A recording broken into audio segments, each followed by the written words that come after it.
Hey everybody, MarshaunO here, your favorite shift relationship strategist, and I help Black Christian women that are married or in long-term relationships to stop feeling disconnected and unloved and shift you to feeling heard, understood, and appreciated.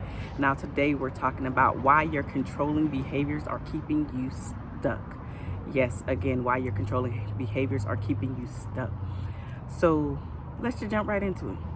The first thing, ladies, that you have to understand is that you are fighting against the little boy inside of him.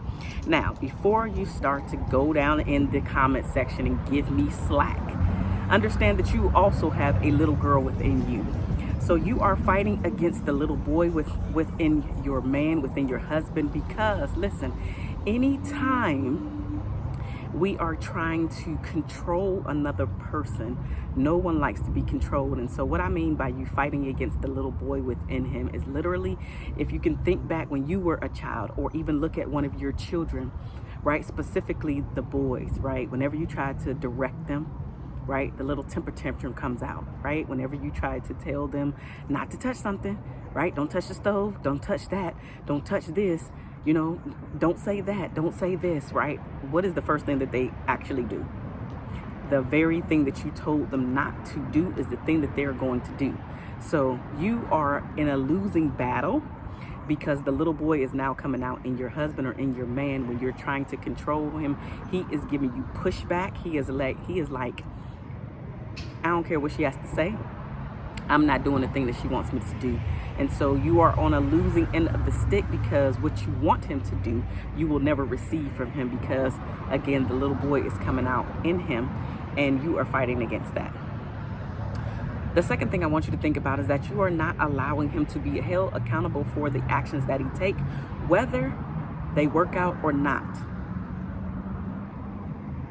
Whether they work out or not, you are not allowing him to be held accountable for the decisions that he makes. And here's the thing that I keep hearing from ladies. You ladies out there, when you come to my coaching services or when you're in my group coaching program, you're basically saying that you don't trust his decisions, right? But you'll never be able to trust his decisions if you never allow him to fail. And that's what you're missing. You have to allow your man to fail. So number one, he understands that he can make mistakes and you guys can pull through, or he himself can pull through, so he can make better decisions next time around, right? You're also not allowing him to be the man that God has called him to be the leader that he's been called to be, because you keep stepping in and taking over, because you don't want that bill not to be paid. You don't want that whatever, fill in the blank, not to happen, right? You don't want to feel the pain. You don't want to feel the struggle of whatever decision that you feel might be wrong. And here's the thing. You might be right. The decision that he makes might not be the correct decision. It might not be the best decision for you or for your family. But if you never allow your man to fail, he will never be able to be held accountable for the actions that he takes. Now you're taking on all of these burdens yourself, when in fact they were not meant for you to take on at all. So you must allow him to be held accountable for his actions, whether they come to fruition or not. The third thing I want you to think about is you're making him responsible for your own insecurities, right?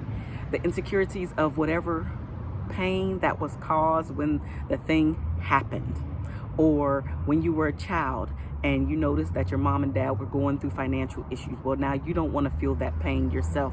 So you are snatching away the control, but you are also inserting your own insecurities about the way that you could potentially feel, right? And you don't want to feel that pain anymore or any longer, right?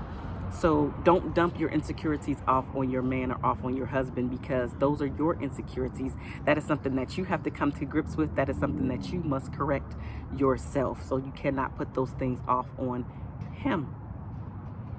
The fourth thing I want you to think about is that you're dealing with another disappointment. Your controlling behaviors will allow you and often lead you down the path to dealing with yet another disappointment caused by yourself, caused by you, because now your man is now shutting down. He may even be shutting you out. He might not even be opening up to you.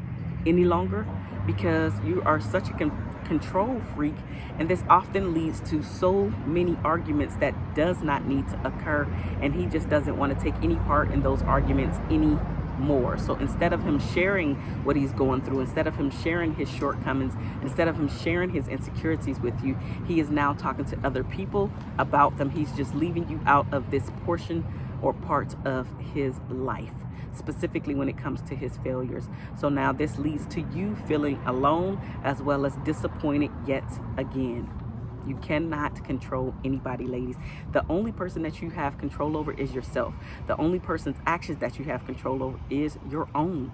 You cannot control your husband. You cannot control your spouse. You never will be able to control them, which is why you're getting so much pushback. So much pushback. The fifth thing I want you to think about is that you're adding to why your connection seems to continue to stay superficial, leaving you feeling isolated and alone. You are taking part into why that's actually happening, because he can no longer feel safe with you, or he is starting to just pull away because I don't want to deal with her controlling behavior. I don't want to tell her what's actually happening in my life right now because, again, I don't want to deal with all of those questions. I don't want to deal with her insecurities that she's bringing and putting on me. And then I have to try to figure out how to solve this issue anyway. So, ladies, if you want to move your relationship and marriage in the direction of peace, you have to learn how to relinquish the control and give it to the man in your home, the God-given leader, because God put those directions, if you will, onto your husband, not onto you. And here's the thing. You don't have to feel like you have to be a boss at work and then come home and be the boss. You have to learn how to lay down your boss hat once you cross the threshold within your home, because men want to feel the femininity coming from you versus battling with another masculine energy within his own home. I am MarshaunO. I am your favorite shift relationship strategist. I love you guys, and there's nothing that you can do about it, right? Like this video, subscribe to my channel for more relationship tips and advice. I love you guys, and I will talk to you very soon. Bye now.